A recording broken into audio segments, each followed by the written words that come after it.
Assalamualaikum warahmatullahi wabarakatuh. Bismillahirrahmanirrahim. Alhamdulillahirabbil alamin wa bihi nasta'inu ala umuri dunya waddin.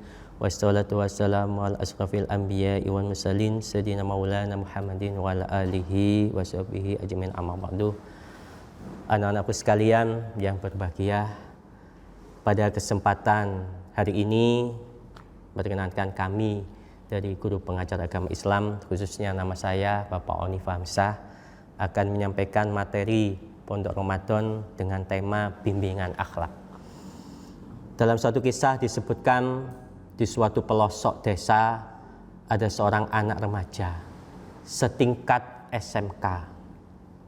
Anak ini di sekolah, yang lainnya pada jalan kaki, dia sendiri yang naik motor. Berangkat di sekolah, dia layaknya adalah seorang raja. Bukan saja kepada teman-temannya, pun juga kepada gurunya. Siang itu dia mendapatkan tugas dari guru bahasa Indonesia, namun dia enggan untuk mengerjakannya. Gurunya menasihatinya, justru dia pergi keluar. Naik motor dengan digeberi yang sangat kencang, brum brum brum. Sehingga dia di depan sekolah, halaman sekolah, dia membuat sebuah keramaian. Plus kemudian dia pergi. Semua yang menyaksikan di sekolah itu pada ngelus dodo. Kok bisa anak seperti itu? Singkat cerita, yang lainnya melanjutkan pelajaran. Namun tidak lama setelah itu berita duka datang. Ternyata apa?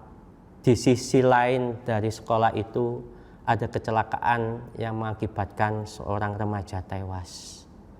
Setelah ditelusuri, ternyata yang meninggal karena kecelakaan itu adalah remaja tadi yang disuruh mengerjakan tugas gurunya, kemudian dia pergi dengan emosinya, dengan gagahnya, sehingga naik motor di tengah jalan dia tabrak sama truk dan akhirnya tewas. Setelah itu dalam proses pemakaman sudah selesai, ada yang ketinggalan. Apa yang terjadi? Ini sebuah kisah azab di mana makam tadi setelah digali lagi, ternyata anak tadi itu duduk di pemakaman dengan kondisi kepalanya seperti ditumbuhi oleh ribuan paku yang sangat tajam. Kondisi pelayat saat itu terhenyak. Ini apa penyebabnya? Sehingga satu persatu semuanya berkomentar. Guru bahasa Indonesia yang tadi mengatakan sebelum kejadian anak ini tadi diberikan tugas, ternyata dia membantah, bawel, bahkan dia memarahi gurunya, dia pergi. Orang tuanya pun ketika saat itu paginya sebelum anak ini berangkat sekolah pun meminta sesuatu anak ini kepada orang tuanya. Ternyata orang tuanya belum bisa menyanggupinya. Ternyata anak ini bengal, pergi ke sekolah dengan tanpa izin, yang membuat sakit hati orang tuanya. Ini adalah sebuah kisah yang kita bisa ambil hikmatnya, yakni bahwasanya kita sebagai remaja yang seusia kalian, setidaknya ada hal-hal yang terkait dengan perilaku dan akhlak yang bisa kalian penuhi. Karena apa? Khawatir nanti bisa akhir hayatnya, naudzubillah min dzalik, jatuh mati kecelakaan seperti anak yang baru saja kita ceritakan. Oleh sebab itu, di dalam agama kita, di dalam agama Islam, ada beberapa sikap bagaimana kita kepada orang tua. Yang pertama adalah jangan berkata hus, ya, berkata ah. Ini anak tadi bukan hanya berkata hus dan ah.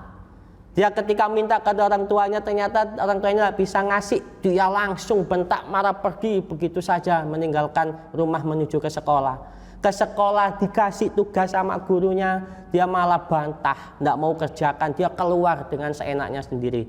Ini adalah satu hal yang bertentangan dengan Surat Al-Isra ayat 23. Surat itu bisa kalian baca sendiri dan cari di dalam Al-Quran kalian. Begitu juga yang kedua, harusnya bersikap rendah hati dan perilaku sopan di hadapan orang tua.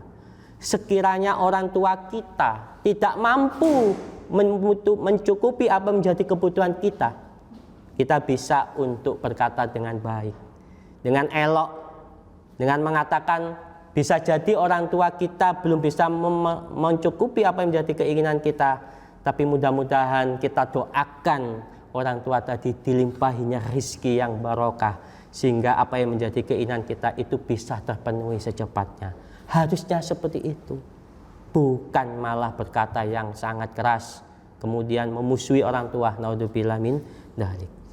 Kemudian tidak mentaati perintah orang tua jika bertentangan dengan perintah Allah dan tetap bergaul dengan sikap yang baik. Artinya apa? Kalau seandainya ada orang tua mengajak pada kejahatan, naudzubillah min dzalik, kalau sampai seandainya terjadi seperti ini, maka seorang anak bisa menolaknya dengan kata halus. Semisal ketika kita bepergian, ya, seharusnya dalam perjalanan itu kita bisa melaksanakan sholat, tapi orang tua mengatakan wis lang madilang teko panggone toh yo padha wae.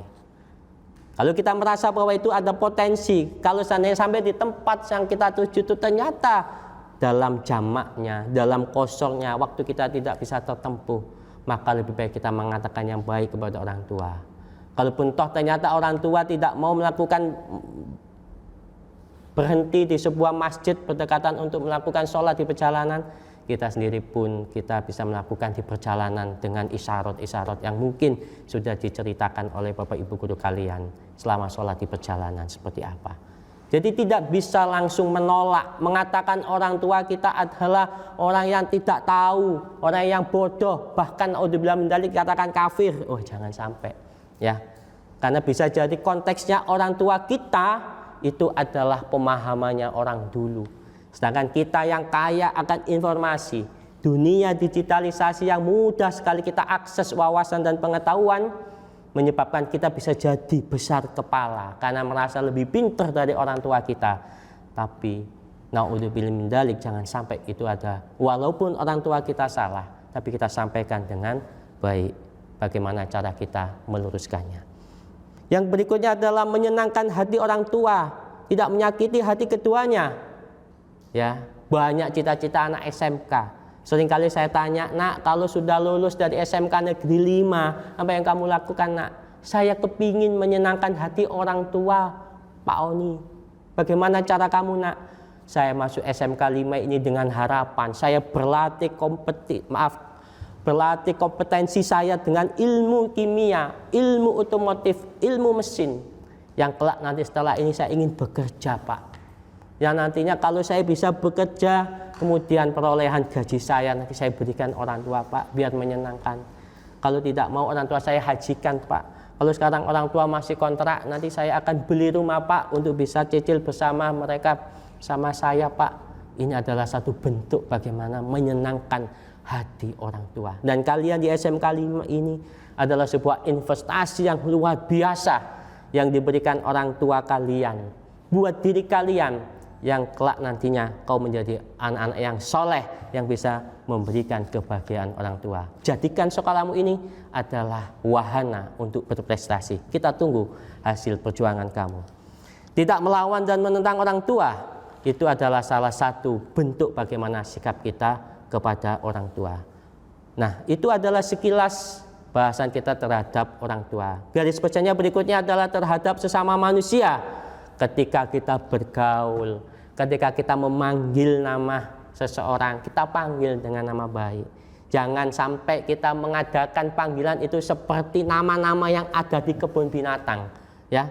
Ada monyet, ya, ada bajul. Nah, kalau misalnya itu walaupun akrab, Pak, ini akrab, Pak, saya dengan dia.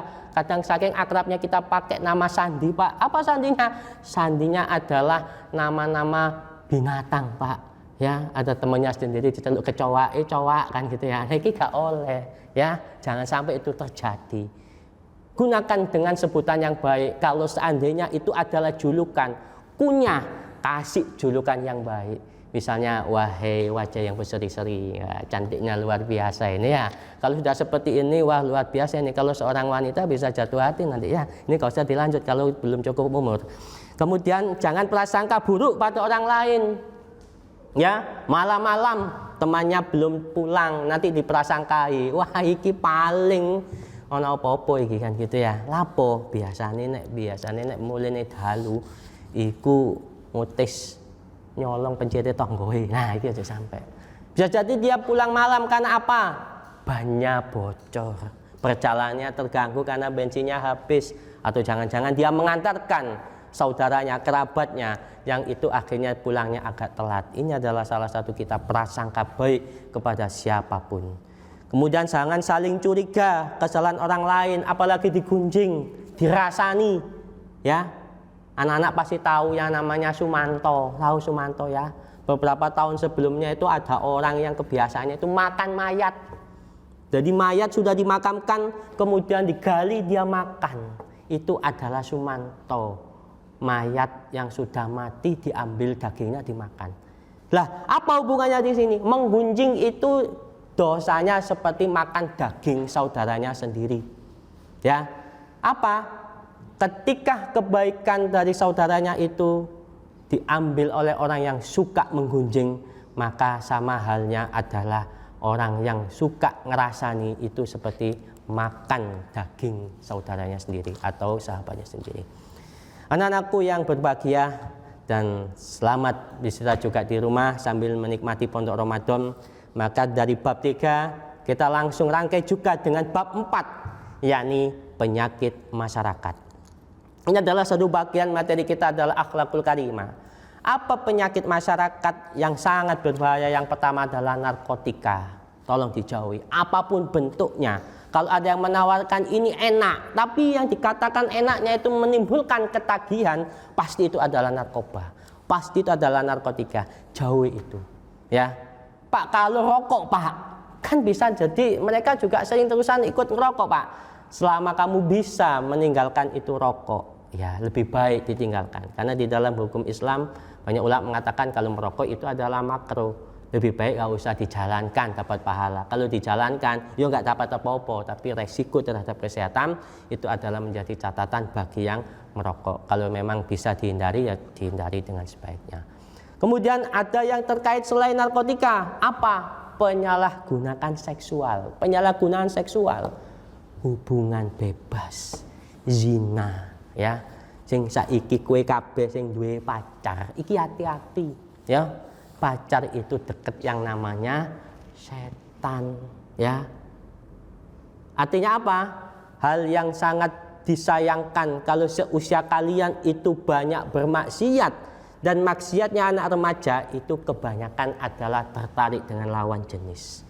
Ya, disebutkan satu riwayat bahwasanya banyak ulama, diambil contoh adalah Imam Syafi'i, insyaallah seperti itu. Beliau itu hafalannya tiba-tiba sulit menghafal. Padahal beliau ini adalah orang yang ahli hadis, hafalnya terhadap hadis luar biasa. Ini suruh menghafal kok agak sulit dan lain sebagainya. Akhirnya matur kepada kiainya mengatakan bahwa ada satu yang menyebabkan kamu itu sulit berhafal. Karena apa? Karena masih melakukan satu maksiat. Jadi kalau bagi orang yang menimba ilmu seperti kalian ini, ya, ilmu itu adalah cahaya ilahi. Ilmu itu adalah sinaran ilahi. Dan itu akan bisa berada di dalam satu tempat yang suci. Karena apa? Allah itu suci. Ilmu itu suci. Maka akan berada dalam wadah yang suci pula. Wadah itu adalah diri kita, diri kalian yang saat ini apalagi menuntut ilmu. Kalau seandainya diri kalian itu banyak diisi maksiat, itu mental. Ini ambil contoh, Pak Oni dulu pernah mengajar di suatu tempat, itu anak mengerjakan kimia itu sulit. Saya jelaskan sulit pada teman satu kelasnya itu paham semua ilmu kimia. Singkat cerita saya datangi, kalau kamu pelajarannya Pak Oni itu sulit, saya lihat HP-mu. Saya lihat HP-mu, ternyata dia kasih HP-nya ke saya. Bukaan ternyata dia buka. Coba saya dibukakan file ini, ternyata foldernya HP isinya 60 video BF semuanya. Apa yang terjadi pada waktu itu? Saya buka satu sampel, ternyata betul di dalam adegan film itu ada video-video yang mungkin tidak layak dilihat sebagai seorang remaja. Nanti kalau sudah menikah boleh. Nah, apa yang terjadi? Itu adegan yang sangat tidak pantas dilihat bagi orang yang sedang menuntut ilmu. Ini penyebabmu, Mas. Kalau seandainya kamu itu tidak paham pelajarannya Pak Oni, sekarang kamu hapus atau tidak? Dia malah cerita, Pak Oni mau minta tak kopinya. Lo kurang ajar anak ini, kan gitu ya. Suruh menghapus, saya disuruh kopi. Nah, memangnya gimana ini anak, kan gitu ya. Akhirnya udah, kamu mulai 1 minggu ke depan hapus. Jangan Pak, hapus. Gitu, daripada HP-mu saya celupkan di dalam kobokan. Akhirnya dia mau menghapus. Dia menghapus dikit. Akhirnya singkat cerita sampai dia pada waktu terakhir kali seminggu ketemu dengan saya masih menyisakan 5 file HP yang gambarnya adalah bokep. Apa yang terjadi? Tak tanya, kenapa masih mempertahankan 5 ini? Eman Pak, iki sing paling apik.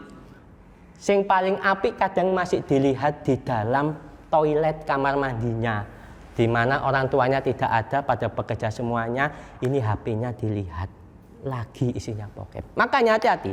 Tanda-tanda orang yang beriman itu dilihat ketika dia bersendiri. Kalau dia bersendiri masih ingat kepada Allah, banyak berzikir kepada Allah, itu memang bagus. Tapi kalau dia itu bersendiri, kok gak sing ndelok, akhirnya buka-buka HP sing isine gambar-gambar sing gak benek, iku berarti hari itu ya memang ojo wayahe kalian ya. Tak baik, karena itu nantinya adalah kaitannya nanti penyalahgunaan seksual. Mata melihat, hati merasakan, dan kemaluan membuktikan itu adalah bagian dari mana kalian tahu maksiat, merasakan maksiat atau tidak. Oke ya. Yang terakhir adalah terkait dengan penyalahgunaan minuman keras. Ya. Apalagi di bulan Ramadan ini, Pak Wali Kota Surabaya mengatakan tidak boleh ada yang menjual minuman keras. Ditemukan minuman keras disita kemudian digiles oleh polisi. Ya toh. Tapi jangan sampai, wah, itu kan lah si minuman bermerek. Kita bisa ini anak kimia, bikin namanya apa? Cukrik Pak. Ini gak oleh ya. Nek sampai anak kimia sampai mendalangi pembuatan minuman alkohol dibagekno nang kanca-kancane, diombe nang Ramadan. Wah, tak dongakno kalian selamat dunia akhirat. Ya, lho kok bisa Pak? Ya segera insaf, masa mau nindong anu elek rek kan gitu ya. Masa mau nindong anu seperti cerita awal tadi, anak keluar ketabrak truk, janganlah. Kalian masih potensi anak SMK 5 adalah anak-anak harapan bangsa. Karena dari sinilah banyak lahir yang nanti pemimpin-pemimpin yang berkualitas. Bukan hanya di dalam perusahaan saja, termasuk di dalam pemerintahan. Ya, ini harus kalian pahami bahwasanya prestasi SMK Negeri 5, akhlak anak-anak SMK Negeri 5 yang begitu luar biasa dalam prestasinya harus tetap kalian jaga. Itu saja yang bisa disampaikan oleh Pak Oni dalam kaitannya Pondok Ramadan kita hari ini, yakni akhlakul karimah, akhlak yang baik, dengan tema yakni adalah bagaimana perilaku kita kepada orang tua, kepada guru-guru kita, dan juga bagaimana kita menghindari dari penyakit masyarakat. Demikian yang bisa kami sampaikan, kurang lebihnya mohon maaf. Wallahu muwaffiq ila aqwamit thoriq. Assalamualaikum warahmatullahi wabarakatuh. Dan selamat berpuasa. Semoga ibadah kita diterima oleh Allah Subhanahu wa taala. Amin amin ya rabbal alamin.